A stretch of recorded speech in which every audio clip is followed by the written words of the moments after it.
Hello, and welcome to the latest edition of Steve Cat Book Club. Our special guest this week is Ardelia, who has been reading Autobiography of Red by Anne Carson.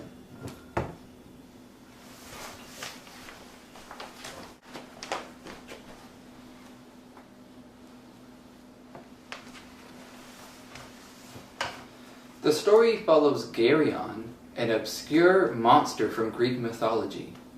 Why do you think that story is so compelling for the reader? And how do you feel about Heracles?